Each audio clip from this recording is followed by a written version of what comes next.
yo quiero hablar sobre lo que es perseverar. La palabra perseverar significa persistir o seguir o insistir en algo. ¿Estamos de acuerdo? Cuando tú eres perseverante es porque persistes o sigues o insistes o luchas en algo con un propósito. ¿Estamos de acuerdo? Cuando nosotros tenemos algún objetivo, regularmente lo correcto es que tú te fijes un objetivo y luches hasta alcanzarlo. ¿Estamos de acuerdo? Pero ¿qué es lo que pasa en la vida? Lo ideal es que luchemos hasta el fin para alcanzar el propósito. Y toda nuestra vida está basada en una lucha, en un afán de perseverar en las cosas. La vida está formada con base en que tú perseveres. Y la pregunta es, ¿dónde tienes que perseverar? ¿Estás de acuerdo? Todos los que estamos hoy aquí, tenemos que perseverar, si estás de acuerdo conmigo, desde que nacemos. La vida es una constante lucha para alcanzar objetivos. Tu vida tiene que ser una constante lucha. Tú tienes que insistir para alcanzar tus objetivos. Vamos a ver más adelante la diferencia en los objetivos que tú te traces. Pero yo te quiero ir explicando, quiero que vayamos juntos viendo cómo la vida nos va poniendo retos importantes desde que nacemos. Todos sabemos, y ese es un ejemplo que muchos utilizan, es que tú ya eres, ¿cuántos no han escuchado eso de que tú eres un vencedor porque ya estás vivo? Que porque tú entre millones de proyectos fuiste tú el que fuiste concebido y naciste. ¿Estás de acuerdo? Y entonces, cuando tú naces, cuando nacimos los que estamos aquí, empezamos a luchar. La primera lucha que tenemos al nacer, ¿cuál creen que sea? La primera lucha. Respirar. La primera lucha. Poder respirar. Fíjense, ya me conocen cómo soy. La primera lucha cuando tú naces, traducido lo que me están diciendo, lo quiero traducir a lo que yo digo, es tu primera lucha cuando naces es no morir. Y entonces sí, empiezas a respirar. Y después de que respiras, ¿qué quieres? Comer. Muchos han luchado en su vida. Están rebosantes y siguen luchando por sobrevivir. Entonces, desde que tú naces, estás luchando, estás perseverando en un propósito. Tu primer propósito como ser humano cuando naces es vivir. Pero entonces vas creciendo y la vida te va poniendo retos, o tú te vas poniendo retos. Después, cuando crecemos, evidentemente vemos que es comer, y después vamos tocando diversas esferas de la vida. Y entonces, los que hayan tenido suerte, pues entramos al kinder, entramos a la primaria, y tienes que ir cumpliendo propósitos, objetivos claros. ¿Estás de acuerdo? El propósito, cuando tú entras a primero de primaria, ¿cuál es el objetivo? ¿Cuál? Leer. ¿Cuál? Escribir. Bueno, yo entonces sí estoy medio rarito yo. Mi primer objetivo que yo me tracé cuando entré a primero de primaria era pasar a segundo de primaria. ¿No? O sea, el reto es pasar. Porque puedes aprender a leer y no pasar. ¿O no? Puedes aprender a escribir y no pasar. ¿Estás de acuerdo? Entonces, el propósito es el cerrar el ciclo. Es lo que quiero decir, igual, o sea, vives y el reto es no morirte en el intento, te metes a la escuela y el propósito es pasar de año. ¿Estás de acuerdo conmigo o no? ¿Sí? Ok. Y luego nos vamos poniendo, como somos seres humanos, somos medio contradictorios. ¿Estás de acuerdo? La vida podría vivirse de manera muy sencilla, pero nos vamos nosotros complicando la vida. ¿Estás de acuerdo? Y entonces de repente creces y tienes una edad y tú crees que los consejos de los adultos no sirven. Y entonces la gente te empieza a aconsejar y no escuchas. Y entonces cuando somos ya adolescentes nos fijamos otro reto importante. Y entonces me fijo en mi mente y digo, quiero tener novia. Y te complicas la vida. Y ahí empiezas. Pero la experiencia es tan emocionante que pues te avientas, ¿no? Tú ves a todos los novios muy contentos y dices, pues creo que eso es lo mío. Y entonces te fijas propósitos. Y yo creo que el del noviazgo, es uno de los mejores ejemplos, si no es que, bueno, es el segundo mejor ejemplo, pero es de los mejores, sobre la perseverancia. ¿Estás de acuerdo? Voy a poner un ejemplo de perseverancia. ¿Lo quieren ver? Van a captar si es o no perseverancia. Ven, amigo. Ven. ¿Dónde está mi amiga? Vengan, amiga. Ven, amiga. Ven, amiga, ven.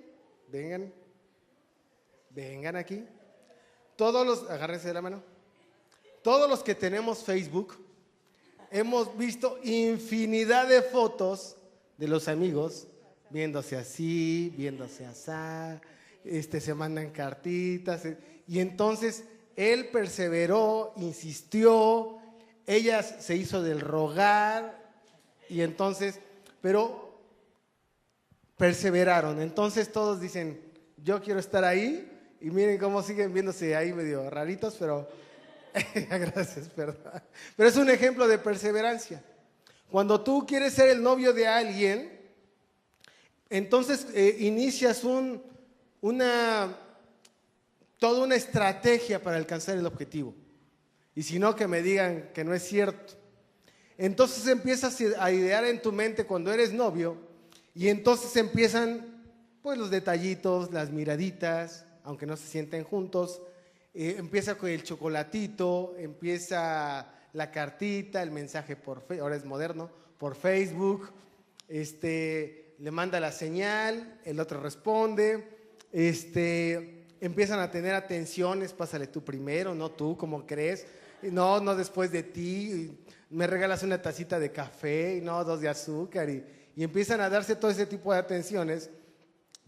Cuando yo tenía una novia, ay, verdad, se ofende, era mi novia, mi esposa, nos pasábamos 2-3 horas por teléfono y era impresionante porque terminábamos la escuela.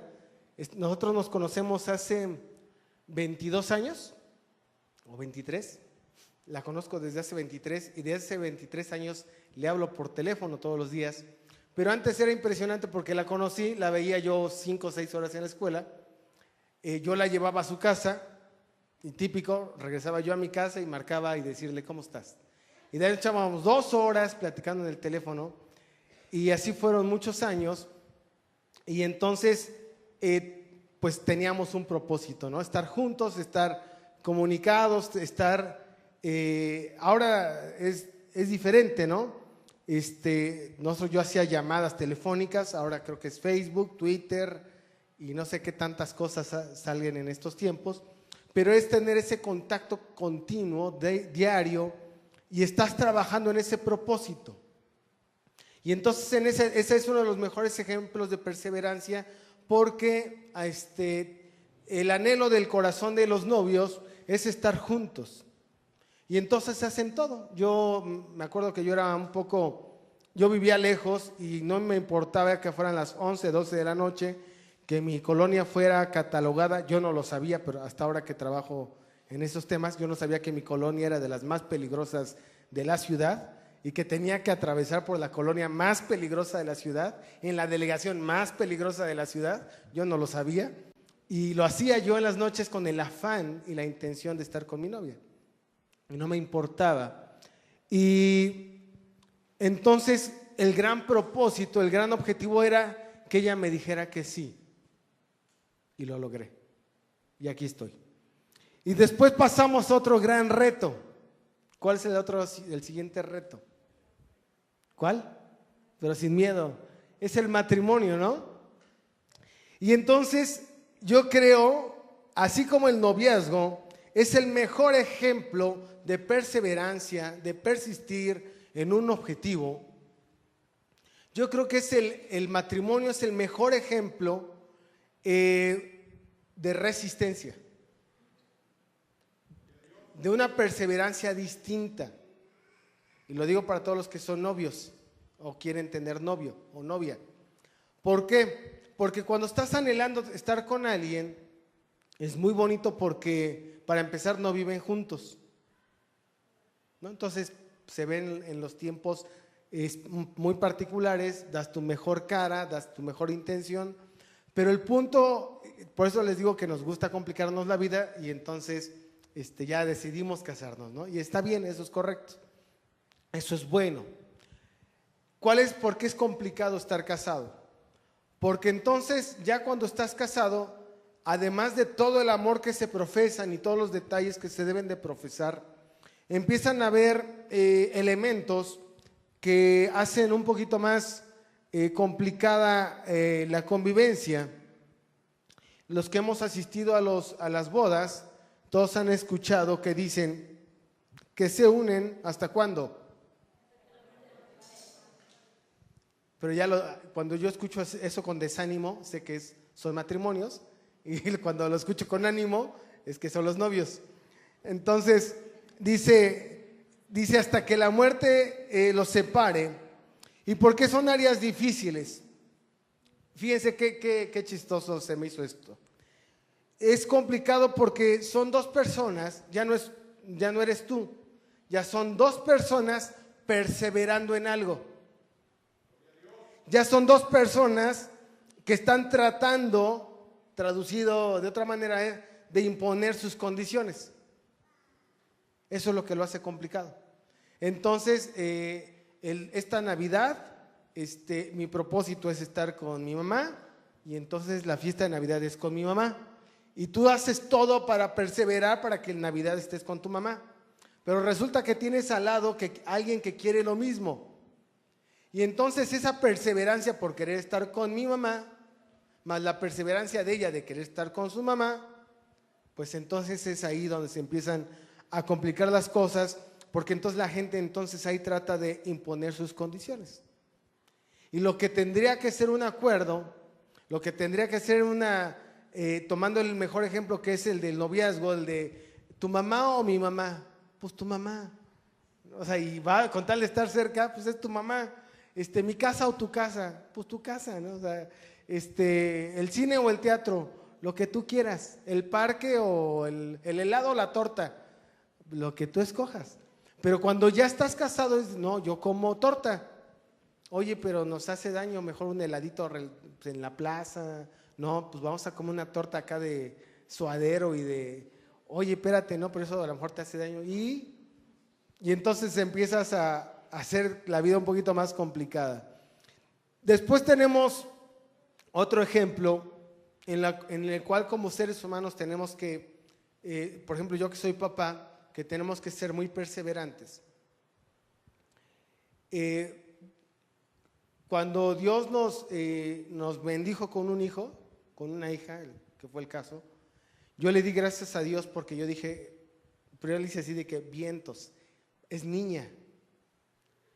¿Por qué le di gracias a Dios? Porque le tocaba a mi esposa enseñarle las cosas de mujeres.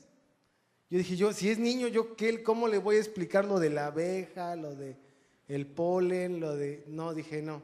Mejor que sea niña y que ella le explique, ¿no? Y porque es un gran reto. Es un gran reto. El siguiente reto es el de perseverar para educar a tus hijos. ¿O no es un gran reto? Tú como papá tienes que perseverar de tal manera que tus hijos aprendan lo correcto. Y es ahí cuando tú empiezas a cambiar tu vida. Porque hay una alabanza que yo lloro siempre que la escucho. Siempre lloro. Un día íbamos a predicar creo que al lado de Guadalupe, íbamos por allá, y Jabriel me la puso, yo lloré. Y nada más dice 3 palabras, dice, la conocerán, dice, Señor, dice, yo quiero ser como tú. Dice, porque Él, hablando de su hijo, quiere ser como yo. Y eso te impone una gran responsabilidad. Y entonces eso me obliga a que yo tengo que mantener mi vida de tal manera, tengo que perseverar en un estilo de vida de tal manera que mis hijos quieran ser como yo. Y eso es el reto que Dios nos pone cuando nos da un hijo. Porque no va a haber mejor ejemplo, no va a haber mejores brazos, no va a haber mejor lugar que tu casa. Y entonces tú crees que el reto es el del niño. Tú crees que el reto es el del adolescente que tiene que ser un buen niño, ser un buen adolescente. Y tú cumples, yo me acuerdo cuando yo era niño, yo escuchaba a los adultos diciendo, pues yo te doy el gasto. Tú encárgate de los niños o tú encárgate de eso. Espérate, no se trata nada más de proveer. Dice el poeta, ¿no? O sea, ¿cómo dice la canción? El de Franco de Vita, ¿no? No, el de No Basta, ¿no? O sea, no basta con que tú des dinero, ¿no? O sea, no basta con que te sientas el machirrín de la casa. O sea, no te basta con que tú te sientas la diva y la princesa de tu casa. O no basta con que tú trabajes y te canses y te afanes en la vida y digas, ya no tengo tiempo para mis hijos. No tengo tiempo para escucharte, no tengo tiempo para entenderte, no tengo tiempo para ti. Yo tenía se los comparto, como dice la palabra, para vergüenza, se los comparto para vergüenza mía, porque uno confunde las cosas. Yo entre el trabajo y el ministerio y todo este tipo de cosas, yo llegué a cometer un error que ya corregí. Yo decía, yo trabajo, por ejemplo, les platico, toda esta semana no pude llegar a mi casa. Tenía autorización, ¿verdad? Entonces no llegué a mi casa porque tuve que trabajar. Y lo que antes yo hacía es que yo trabajo mucho y yo llegaba y decía, estoy cansadísimo. Los fines de semana, por ejemplo, estoy cansadísimo. Y como soy bien espiritual, me las doy de bien espiritual, y me decían, oye hermano, te toca compartir. Entonces ya saben, ¿no? Doblaba mis rodillas, Señor, gracias, Padre. Y yo decía, porque voy a compartir y no sé qué rollo, ¿no? Y entonces después de trabajar, los sábados desayunábamos y yo les decía, tengo que preparar la prédica. Y entonces me encerraba 4, 5, 6, 8 horas. Y me pongo a estudiar, o sea, sí me pongo a estudiar. Pero resulta que me daban las 9 de la noche y terminaba yo feliz con la prédica, ¿no? Ya. Y resulta que cuando yo salía de la habitación terminando la prédica, mis hijos ya estaban dormidos. Yo decía, bueno, luego por el ministerio. Y entonces hasta que me di cuenta, y Dios evidentemente me exhortó y me hizo ver que estaba mal, porque mis hijos no me estaban viendo en toda la semana, y el fin de semana con el pretexto de la iglesia, con el pretexto de que somos muy religiosos, para los de afuera somos fanáticos, pero somos muy religiosos, bien, ¿no? Somos ¿no? Entonces, resulta que yo me dormía a las 10 de la noche y nunca vi a mis hijos. Y veníamos al servicio el domingo, yo me tocaba predicar y como casi no se nos dan los compromisos, terminando la prédica, pues vamos a orar, vamos a interceder, vamos a no sé qué. Y ya se me fue sábado, domingo y se me acabó y el lunes a trabajar. Los niños a la escuela. Entonces Dios sí me exhortó. Y entonces lo hice al revés. ¿Se acuerdan que un día platicábamos y Javier decía que si tú le vas a dar el pan de alguien, dale de tu pan y no le des el pan de tus hijos? Si tú vas a dar algo, da lo tuyo, no da lo de alguien más. Entonces tomé una decisión. Dije, Señor, si tú me has puesto a predicar, te doy gracias, Señor. Pero lo que voy a quitar es el descanso mío, no el de mis hijos. Yo no les voy a quitar el gozo a mis hijos de estar conmigo, porque mis hijos están creciendo de una manera impresionante. Y entonces establecimos, se los comparto como amigos, nosotros tenemos un día, una hora específica para estar juntos. Es decir, ahora lo hice al revés. Ahora nosotros llevamos todo por agenda, tenemos todo agendado, y yo tengo todo, por ejemplo, todo un mes de actividades en todos lados, pero el cuarto sábado de cada mes o cuarto fin de semana de cada mes o el quinto, yo bloqueo mi agenda y yo digo, y lo anoto, digo, este fin de semana es de mi familia. Llueve, truene o relampaguee, porque son mis hijos. Algún día yo no quiero que un día ellos reclamen el evangelio y digan, porque mi papá predicaba, no estaba conmigo. Entonces ahora lo que hacemos, y además cada 8 días tenemos un tiempo especial, porque no solamente ese fin, sino que ahora lo que hacemos es a las 6:45 de la tarde, todos los sábados, tenemos función de cine. Todos. Es decir, nosotros trabajamos, ellos se van a sus clases, a sus actividades, yo a las mías, mi esposa a las suyas, pero a las 6:45, 6:30 más o menos, no nos importa, suspendemos lo que estamos haciendo. Nos juntamos todos como muéganos en una habitación y vemos una película. Y estamos juntos, la platicamos, hacemos palomitas, refrescos, y eso mis hijos lo tienen aquí.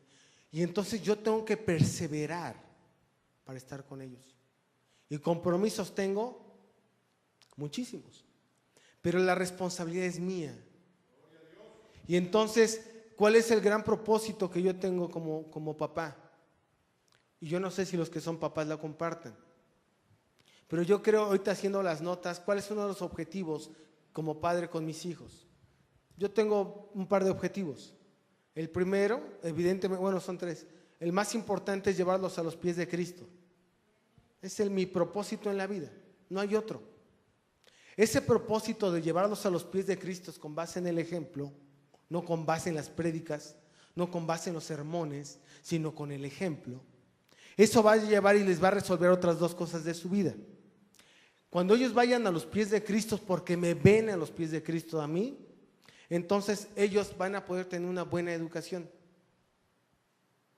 Un día fui a la escuela y me decían, tráigase, te venden las escuelas, ¿no? Y te dicen, véngase, aquí vamos a educar a su hijo. Y le tuve que aclarar a un director de una escuela, le dije, no señor, usted le va a instruir a mi hijo a sumar, a restar, a multiplicar, a leer. El que lo educa soy yo. Porque estamos confundidos. Nosotros llevamos a los niños a la escuela para que los eduquen. Así lo hizo mi papá, ¿eh? Mi papá me gritaba, me decía, ¿qué? ¿A qué vas a la escuela? ¿A qué no te educan? Pues nomás que yo era muy chiquito, ¿no? No, el que me tiene que educar es mi papá. El que tiene que educar es mi papá. En la escuela me instruyen, me capacitan, me dan habilidades, pero yo tengo que instruir a mis hijos, educarlos, perdón. Y entonces después de eso, ¿cuál es el siguiente propósito? Que vayan a los pies de Cristo, que tengan educación, que tengan formación, y después, ¿qué creen? Que se casen y que se vayan. Y a Dios jamás. Eso dice la palabra, ¿o no? Te casas y se acabó. Es el gran propósito con mis hijos, es que el día que, si Dios quiere y ellos quieren, porque también puede ser, el día que ellos quieran casarse, se vayan y yo acabé como papá. ¿Cuál es la educación que tenemos en este país? Yo sigo siendo la mamá o yo sigo siendo el papá hasta que me muera. Y eso no dice la palabra. Se los paso al costo, digo.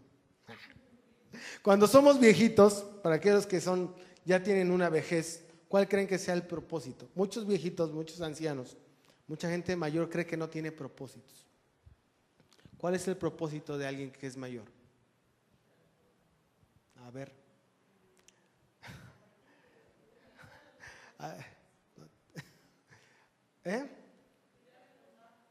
¿Cuidar a los niños, a los nietos?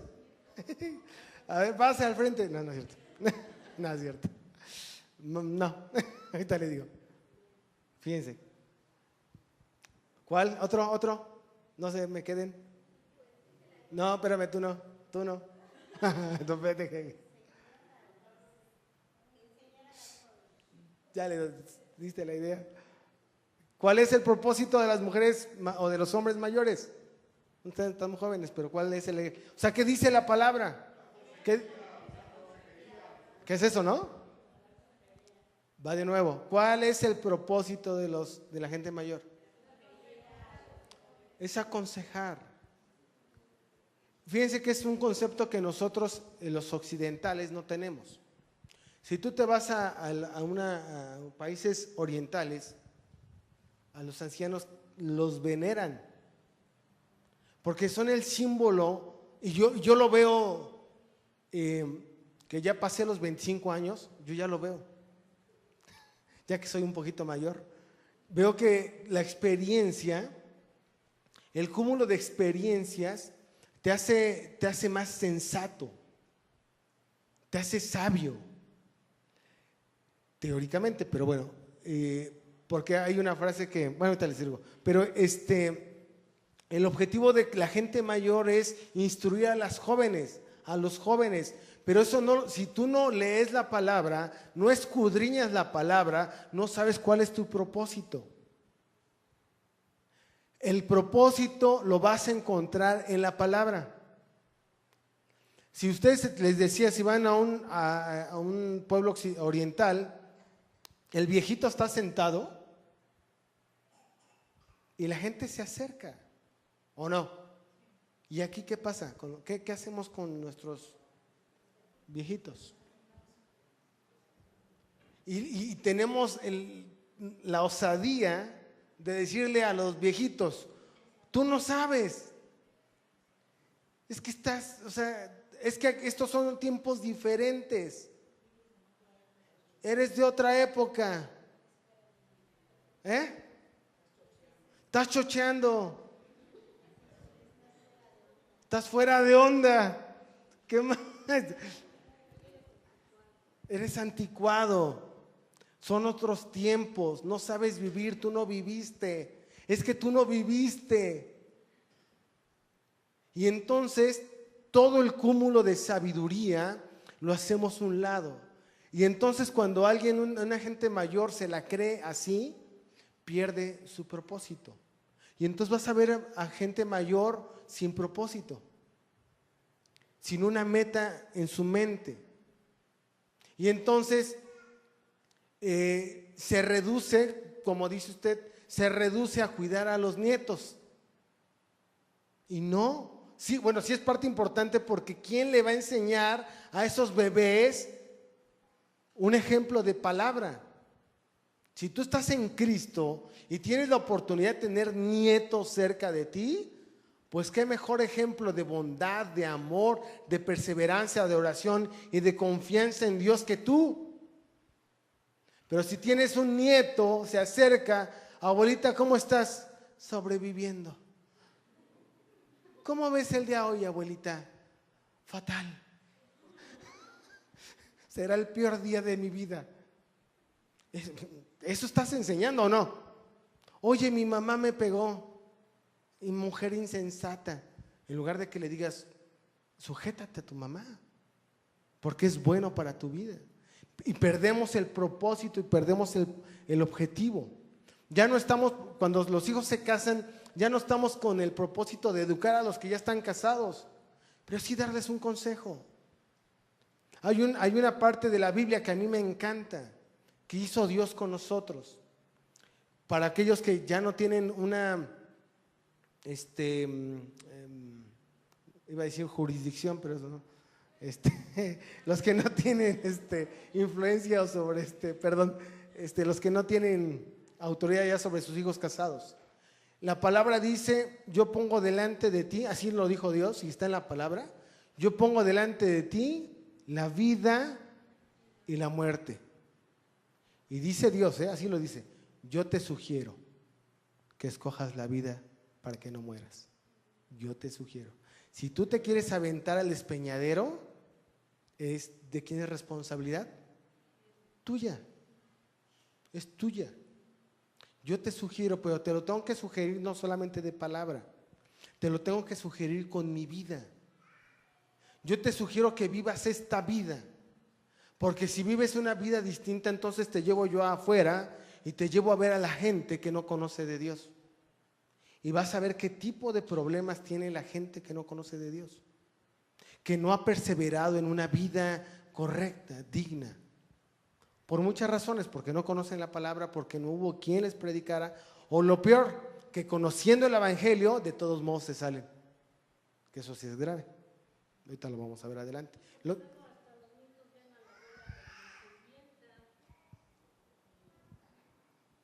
Dice la hermana, pues no.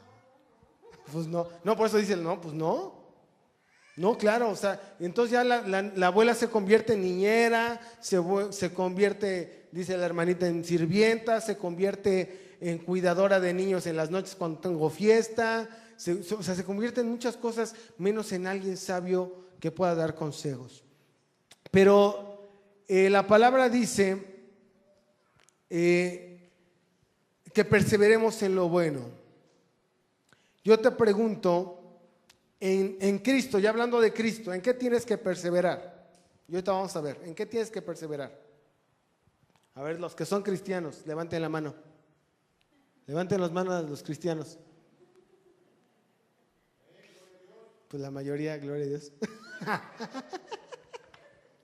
Bueno, ya vamos de gane, ¿no? ¿En qué tenemos que perseverar? Dice la palabra y lo vamos a ver. ¿Pero en qué tenemos que perseverar? ¿En qué? Seguir a Cristo. ¿En qué? No lo oigo, no te oigo. ¿Buscarlo? Bien. ¿En qué? ¿En qué? Guardar su palabra. La palabra nos muestra que tenemos que estar, los que estamos en Cristo, estar en oración, alabanza, en adoración, en obediencia a Dios, escudriñar su palabra, buscar su conocimiento, conocer a Dios. Pero les voy a mostrar unos versículos. Yo quería darles una lista de cosas malas y cosas buenas. Ya me conocen cómo predico. Pero cuando vi la palabra, me espanté. Porque yo les iba a decir, no sean malos, perseveren en lo bueno y no en lo malo. Lo malo es robar, matar, mentir, estar de chismosos y todo. Yo pensaba decir eso. Y yo dije, no, Señor, es demasiado duro lo que estoy diciendo. Y de repente que me encuentro un versículo, dije, Señor, mejor díselos tú. Y estuvo durísimo. Pero vamos a ver en qué tenemos primero que perseverar. Ahora sí, la primera.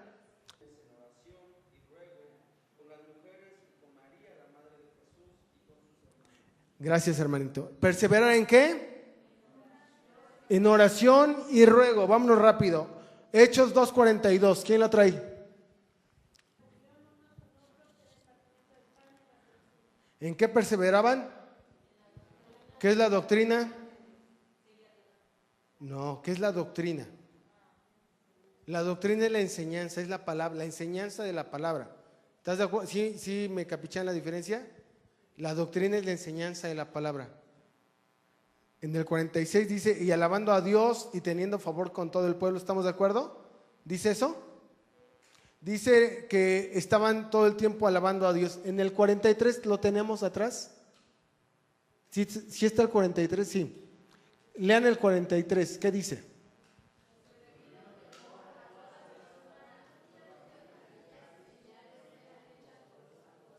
Dice, fíjense qué dice, y muchas maravillas, ¿y qué? Señales eran hechas. Aquí quiero, perdón que haga yo esta pausa. Cuando nosotros perseveramos en una vida en Cristo, miren, mucha gente viene a buscar a Dios. ¿Cuándo? ¿Cuándo es cuando nosotros venimos a buscar a Dios? ¿Cómo llegaste tú? ¿Cómo llegué yo? Cuando tenemos una bronca. Llegamos creyendo que nuestro problema o que el problema es imposible. ¿Estás de acuerdo? Cuando tú cumples el propósito de perseverar en una vida en Cristo, ¿qué dice en el 43? Y dice, y muchas maravillas y señales serán hechas. Cuando tú perseveras en Cristo, Dios hace su parte, hermano. Dios te está llamando a que tú hagas tu parte, que tú estés insistiendo, perseverando, buscando un objetivo en Dios. Y entonces serán hechas maravillas y señales. Ahorita yo entiendo perfectamente la oración que hizo mi hermano al principio. Cuando siente la unción del Espíritu Santo, Dios diciéndole en este momento a esta iglesia, yo voy a hacer maravillas y señales contigo. Pero tienes que permanecer, tienes que perseverar, tienes que insistir en la vida en Cristo. Eso es lo que tienes que hacer. Y entonces eso que tú crees que es imposible ahorita, vas a ver una maravilla en tu vida. Tú vas a ver señales que te siguen en tu vida. Pero lo tienes que creer, lo tienes que vivir, lo tienes que... Por eso me detengo. Porque ¿qué sentido tiene que tú sigas a Cristo? ¿Tú crees que tu vida va a ser igual? ¿Tú crees que nadie te puede ayudar? ¿Tú crees que no lo puedes resolver? ¿Tú crees que es imposible? Pero dice la palabra que cuando ellos estaban unánimes, estaban orando, que estaban adorando, perseveraban en la doctrina, en la enseñanza, entonces había muchas maravillas y señales eran hechas. Y luego dice en el 46, y perseveraban unánimes cada día en el templo, partiendo el pan en las casas, comían juntos con alegría. ¿Tan alegres? Amén. ¿Son sencillos de corazón? Amén. Dice, alabando a Dios. ¿Ya alabaron a Dios? Y dice, y teniendo favor con todo el pueblo. Y el Señor añadía cada día a la iglesia los que habían de ser salvos. Hoy, ¿por qué me da gusto ver gente, amigos de otras iglesias y amigos que conocemos de otros lados? Porque yo tengo que hacer mi trabajo, yo tengo que perseverar en estudiar, yo tengo que perseverar en preparar la prédica, y Dios se encarga de lo suyo. Dice, y Él prepara, y el Señor añadía cada día a la iglesia a los que habían de ser salvos. Yo declaro que tú eres salvo delante de mi Dios, porque el tiempo estaba preparado, hermano. Vamos al que sigue, por favor, porque ya va a sonar esta alarma. Mateo 10, 22. ¿Ya lo tienen? Vamos a leerlo todos juntos. ¿Qué dice?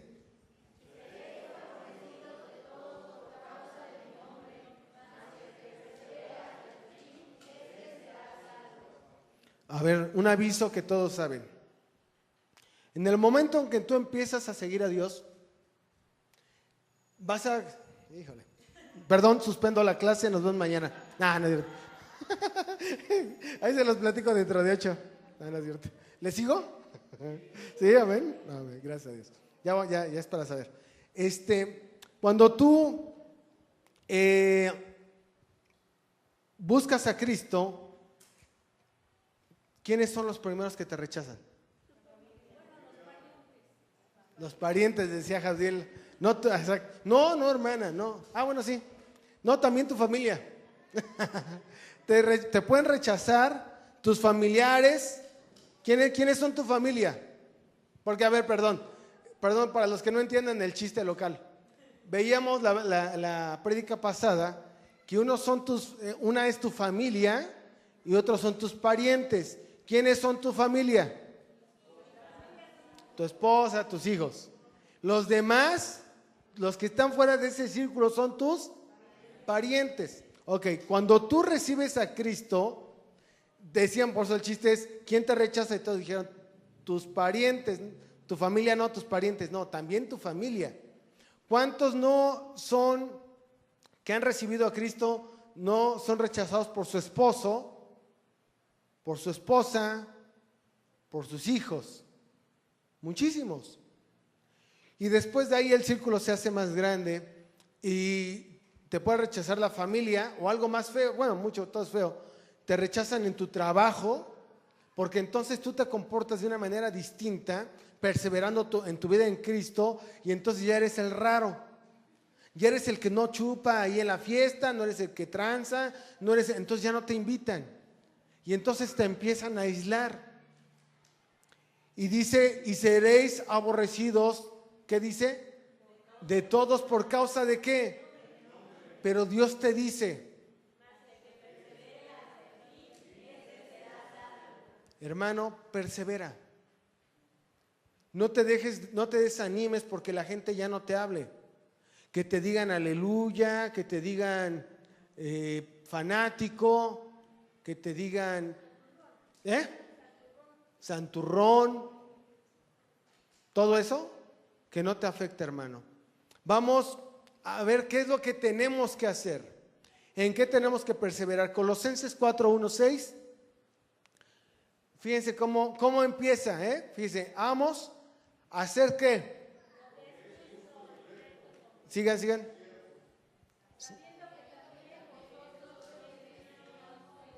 Fíjense, aquí le habla a la gente que tiene a alguien bajo su responsabilidad. Yo no sé si tienes un negocio, quien tenga un negocio, quien tenga alguien con quien trabaja y que pueda dar una instrucción. Dice, amos, jefes, o tradúzcanlo ahí como quieran. Dice, ¿haced qué? Y recto, ¿con quién? Con vuestros siervos, con quien trabaja contigo. Muchas veces cuando alguien tiene una posición que te da jerarquía, muchas veces abusan, ¿o no? Y entonces te vuelves el IBM, ¿no? O sea, tienes una trayectoria y entonces nomás para fregar te dicen, ¿sabes qué onda? Lánzate por las tortas, ¿no? Y como es el jefe, pues lánzate por las tortas, ¿no? ¿O qué? Y entonces lo que la palabra nos dice, que quien tenga autoridad dice que tiene que hacer ¿qué? Lo justo y recto con la gente con la que trabajas. Entonces ya tenemos un área en la cual tenemos que perseverar en justicia y rectitud. Luego dice en el 2, leemos todos por favor.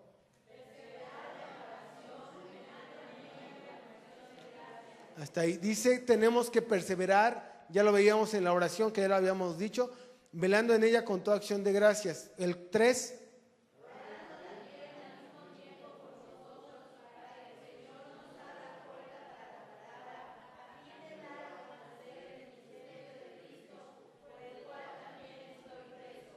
Tenemos que orar, perseverar en la oración. El 4. Sí. Y luego dice el 5, por favor.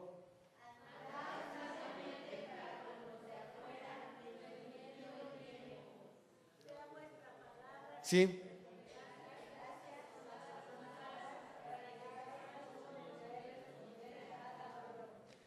Ok, tú como tienes, regularmente nosotros tenemos un carácter y un temperamento. Y entonces yo me muevo conforme mi carácter y mi temperamento. Y no me importa lo que sienta mi hermano. No me importa lo que sienta mi hermana. ¿Por qué? Porque así soy. Soy yo.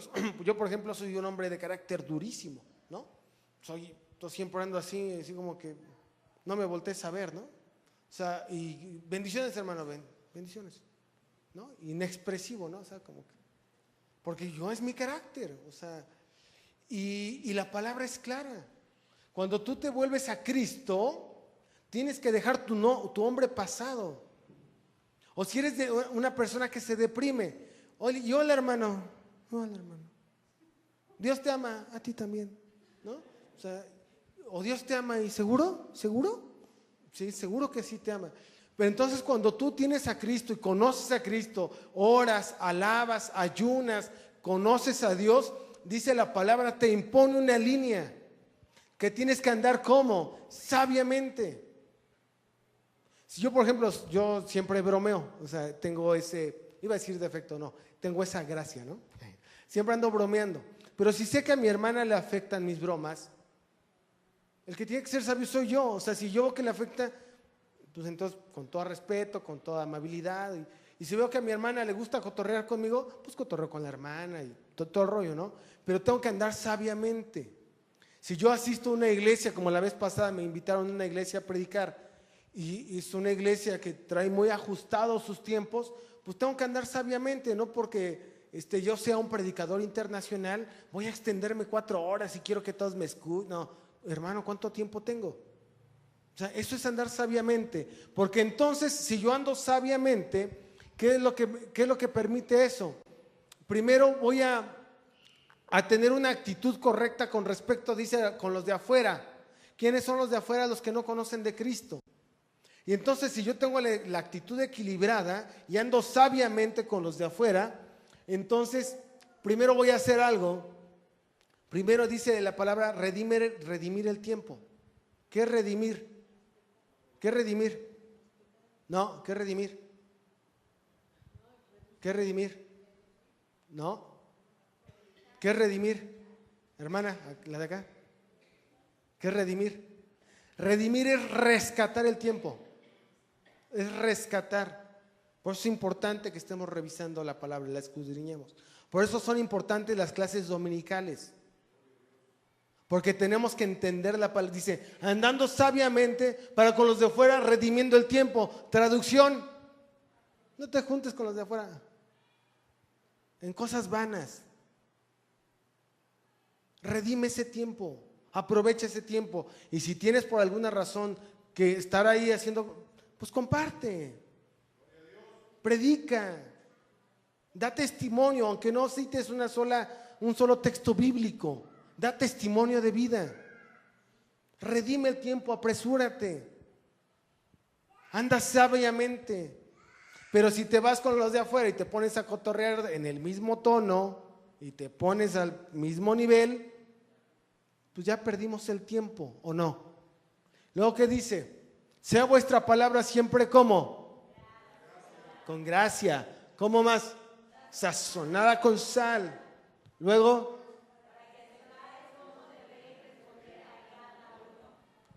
fíjense, hay muchos que cometen este error. Dice, oye, ¿tú me podrías explicar por qué Dios me ama? Fíjate que en Deuteronomio 4:64, la escritura dice en arameo y en hebreo, dice Pentateuco, penta derivado del, no, pues no, entonces sí. Y ahí te quieres dar las clases de maestro y te las das. No, dice sabiendo responder a cada uno. Oye, por ejemplo, yo no le voy a decir eso a un niño. Sí, el niño, bueno, yo sí lo hago con Miriam. Sí, ya saben, con Miriam sí lo hago. Es que es la única que me hace caso. O sea, cuando le voy a dar una clasecita, yo le doy toda la explicación y me hace caso. Pero a un niño no le vas a hablar así. A un adolescente le tienes que decir, oye, honra a tus padres. Así de sencillo. No le vas a citar la Biblia, no, tienes que, y si vas con alguien y encuentras a alguien, un obrero, le vas a decir, cimienta tu vida con la roca que es Cristo. ¿Lo entenderá o no lo entenderá? Claro, tú construyes casas, ok, cimienta tu vida. Es como si tú construyeras una casa vas y te la sabes. Pero si vas con un doctor, con un maestro, con un doctor, pues ya, y le citas ahí lo que quieras, ¿no? Y le dices que en arameo, que en hebreo, y que en japonés, y lo que tú quieras, ¿no? Pero dice que tú le hables a cada, que sepas cómo hablarle y responder a cada uno cuando tú estás en ese firme propósito de compartir la palabra. La que sigue, dice Santiago 1:26, dice, leemos el 25 por favor.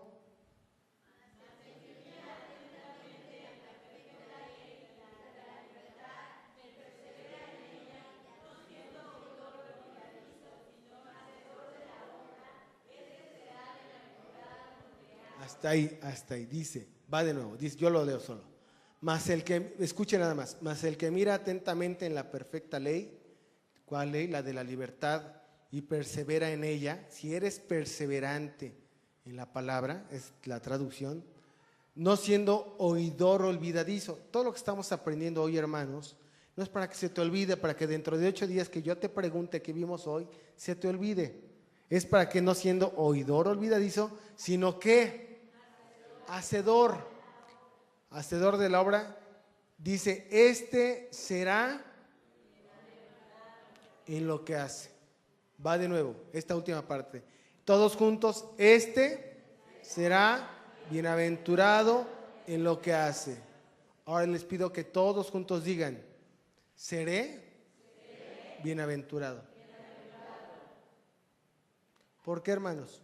porque yo estoy seguro que después de lo que van a escuchar y están escuchando, ustedes no van a ser oidores olvidadizos, ustedes van a ser hacedores de la obra. Amén. Amén. Amén. Serán bienaventurados. Dice alguno, y a ver, lo dice la palabra, ¿ok? Lo que sigue, no lo digo yo. Dice, léanlo todos juntos, el 26.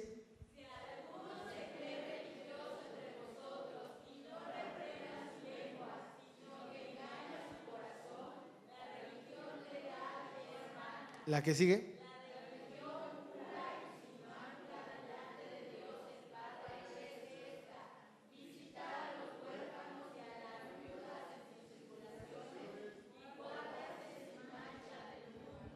Hasta ahí. Ya está clarísimo la palabra, ¿verdad? Dice la palabra, si alguno se cree muy santo, pero es chismoso, dice, y no refrena su lengua, sino que engaña su corazón, la religión de tal es. El ejemplo lo puso Dios, ¿estás de acuerdo? Mejor ya le dejo, ¿no? Luego Santiago 1:12. ¿Qué dice?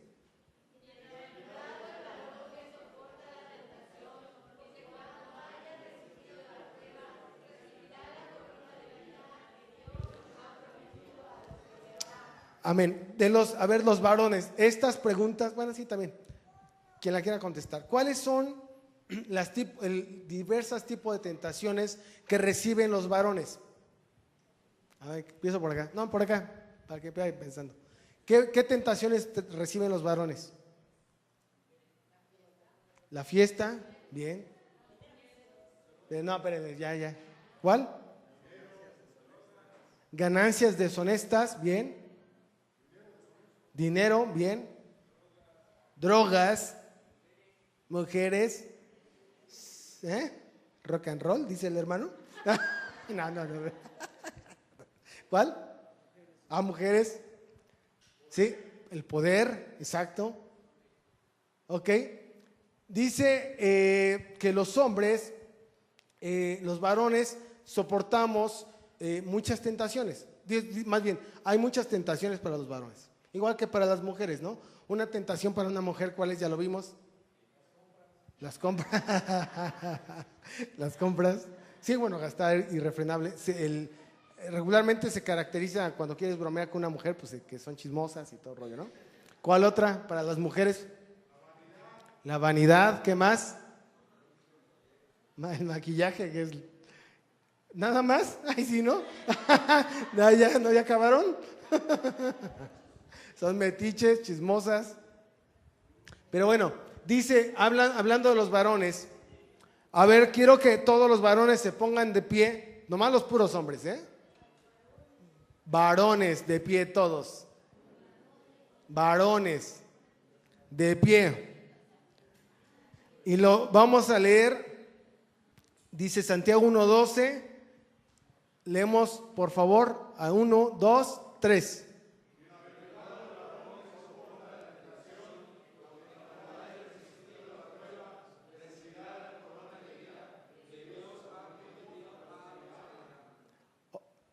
No se sienten, lo repito, dice, bienaventurado el varón, y escúchalo bien, hermano, el varón que soporta la tentación, porque cuando haya resistido la prueba, recibirá la corona de vida que Dios ha prometido a los que le aman.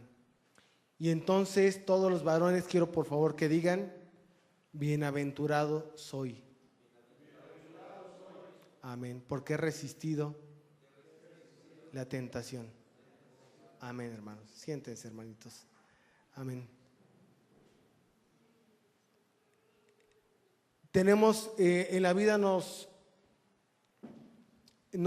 ¿por qué yo les digo todo este tipo de cosas, hermanos?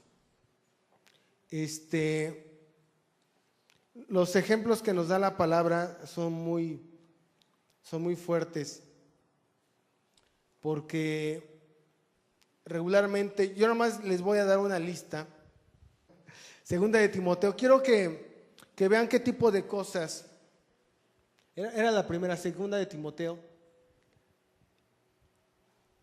Fíjense cómo Dios, bueno, gracias a Dios, Dios pone las cosas. Yo quiero que vean la lista.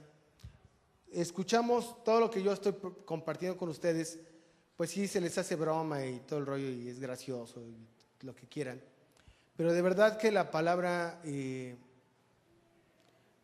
ahorita que nos paramos los varones a declarar que vamos a resistir, hermanos, quiero que vean, yo pensaba que era malo mentir.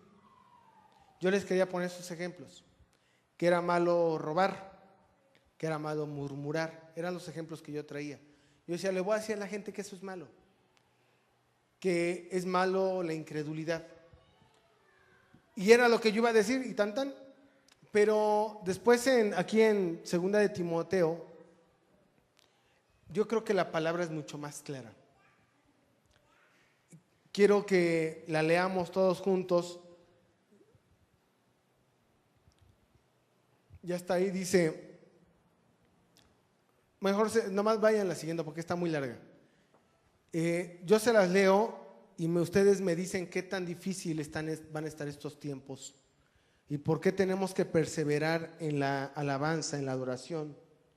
¿Por qué los varones tenemos ese gran propósito de resistir al enemigo, todos como cristianos?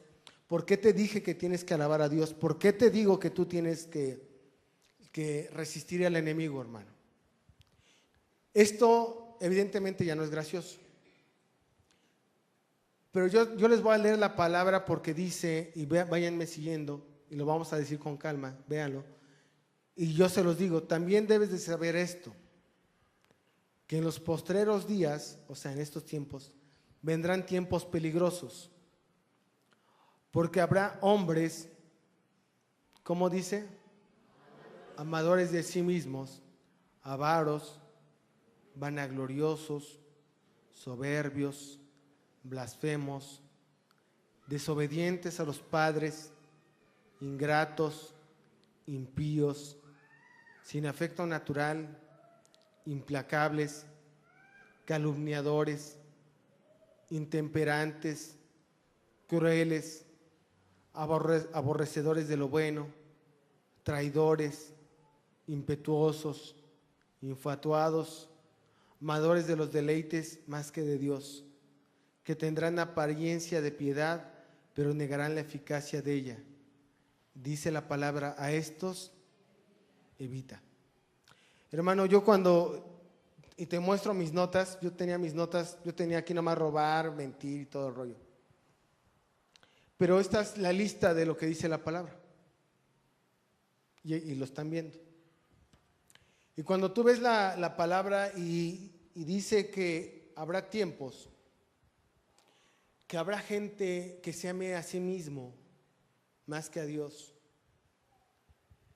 que sea avaro, que no suelte a alguien una ayuda, que se vanagloría. ¿Cuánta gente no conoces que se siente el más importante, se siente el más picudo, se siente el que manda, se siente que es el que toma las grandes decisiones y cree que determina el país, que es gente soberbia, que es blasfema,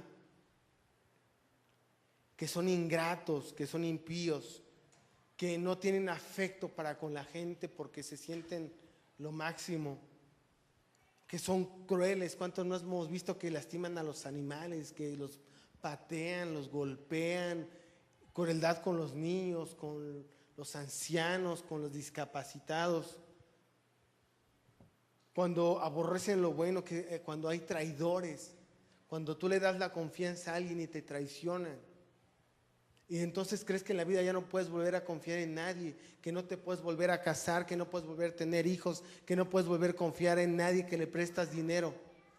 Es impresionante que alguien, como decían, por esas ganancias deshonestas, te piden prestado y yo estoy impresionado, hermanos.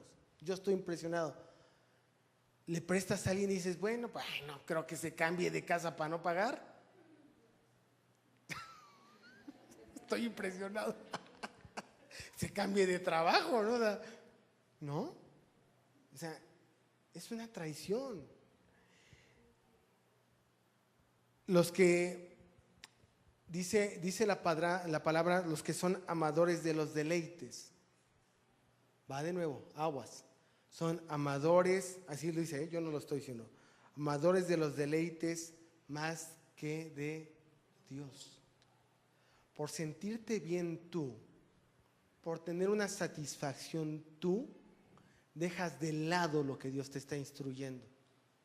Dejas de lado todas las palabras. Yo no sé cuánto tiempo tengas viniendo, no lo sé, y perdón por la expresión, saben que los amo, tampoco me interesa. ¿Por qué? Porque puedes tener un día y ser un verdadero creyente, o tener 25 años y que te entre por acá y te salga por acá. Dice la palabra, dejen de ser oidores, olvidadizos de la palabra, y sean hacedores. Y entonces, ¿qué va a pasar contigo? Serás bienaventurado. Pero hay quienes, ¿cómo me quiero? Verán, me amo. Y entonces quiero satisfacer lo que yo tengo, los anhelos que yo tengo, y entonces, más que a Dios. Y entonces prefiero irme de vacaciones y descansar y no buscar a Dios, no estar en su presencia, e irme a un bar, irme a tomar, o irme con mis amigos a hacer apuestas y para ganar más dinero y tener esas ganancias deshonestas, o robar si tengo acceso a las cosas.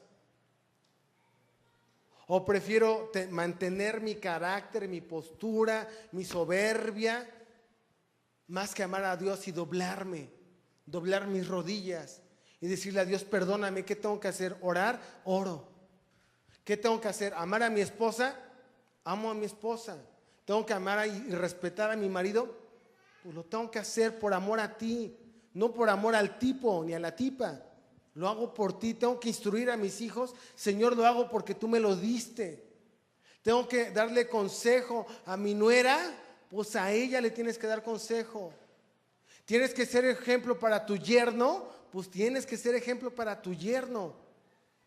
Pero no soy amador de mí mismo, de los deleites de este mundo, de esta carne. Y entonces prefiero comer bien, vestir bien yo, y mi familia bien, gracias. Mis amigos bien, gracias. La iglesia bien, gracias. Y luego viene la otra, ¿no? Dice la palabra y cierra con esto. Fíjate con qué cierra la palabra. Dice, los que tienen apariencia de piedad, pero que negan la eficacia de ella. La apariencia de piedad es que, ay, el hermanito es re buena onda, es re simpático el hermanito, pero cuando lo busco nunca está. Cuando hay que ir a orar por alguien nunca está. Cuando hay que ir al hospital no está. Puedo tener apariencia de piedad, pero niego la eficacia de ella. Porque cuando alguien tiene una necesidad no se mueve. Porque no tiene tiempo.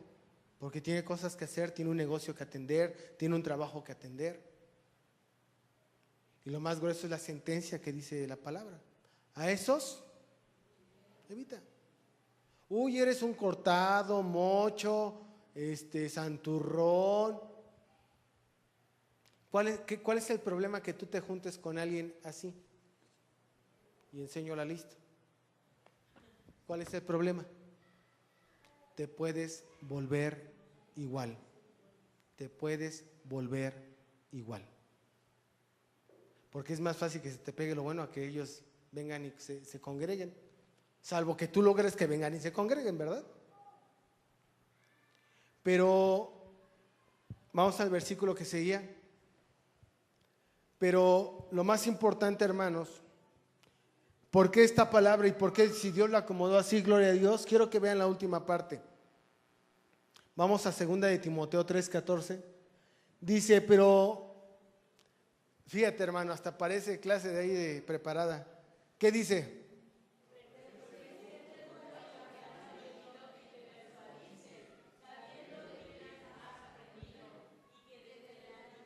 Sí, sigan. Sí.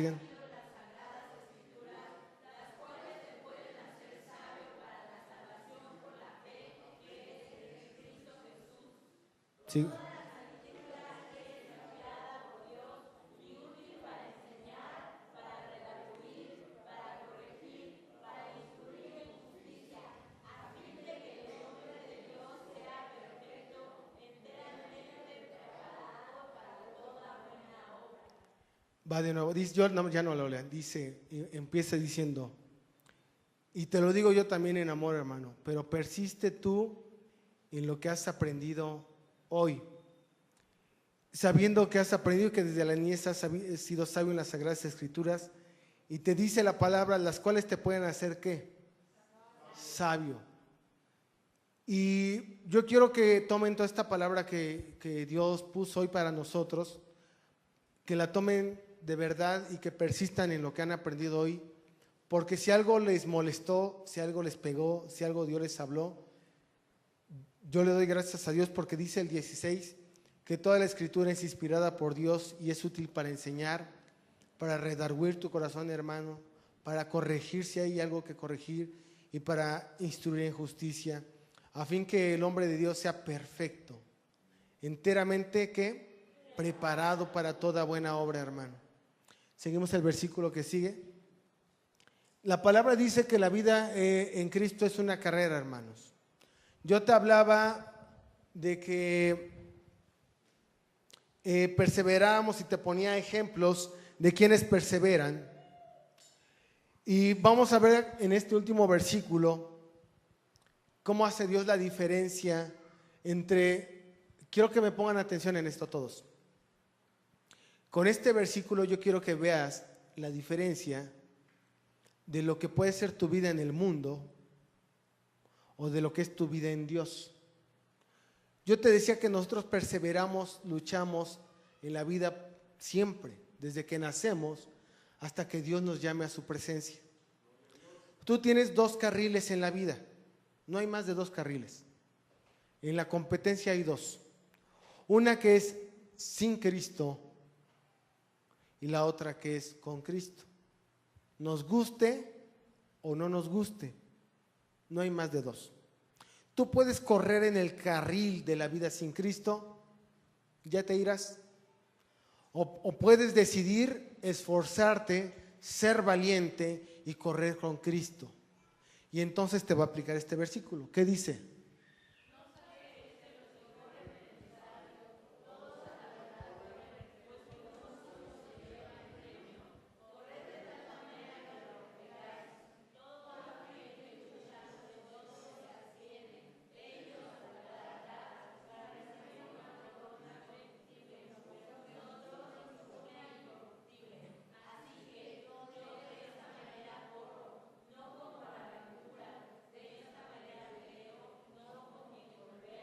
Hasta ahí. Hermanos, yo creo que la palabra es clara.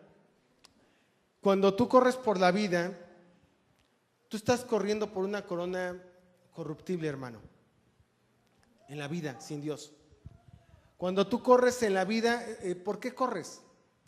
Si estás en la escuela y terminas el kinder, te dan tu certificado de kinder. O en el de primaria, el de primaria. Eso un día va a desaparecer. El día que te mueras, desaparece. El día que decidas trabajar en algo que no tenga nada que ver con la escuela, desaparece. Estudias una profesión y entonces te vuelves agrónomo, ingeniero, abogado, lo que quieras. Y ese título que tú tienes, el grado, y luego además te vuelves maestro. Yo siempre cotorreo en mi oficina porque les digo, díganme maestro, porque eso no sirve de nada. Y haces el doctorado y eres el doctor, ¿no? ¿Y eso qué? Eso es corruptible. El día que te mueras te vas a llevar el título, o salvo que no los pidas, te lo ponemos en la tumbita, ahí en la cajita, ¿no? Pero que te lo lleves no te sirve. Y entonces trabajaste toda tu vida por ser el plus, ultra plus en esta vida. Y entonces esa corona, a mí me encanta, me fascinan, y es por envidia, no por otra cosa. Me cae muy gordo cuando hacen las ceremonias de la medalla al mérito juvenil o al mérito, lo que quieras. Porque cuando me invitan, yo me siento, y yo siempre decía más joven cuando era joven, ¿cuándo me darán la medalla al mérito no sé, juvenil, al mejor cantante o lo que sea, ¿no?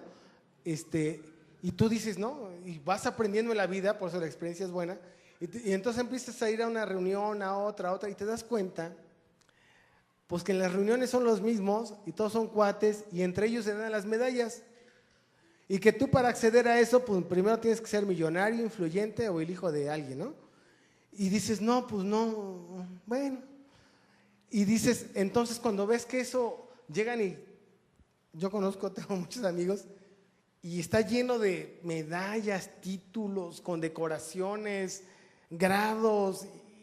Y dices, pues está padre, ¿no? Pero, híjole, ¿qué pasa si me dan una medalla y me muero mañana? ¿A quién se va a quedar con mi medalla? ¿A quién le va a servir mi medalla?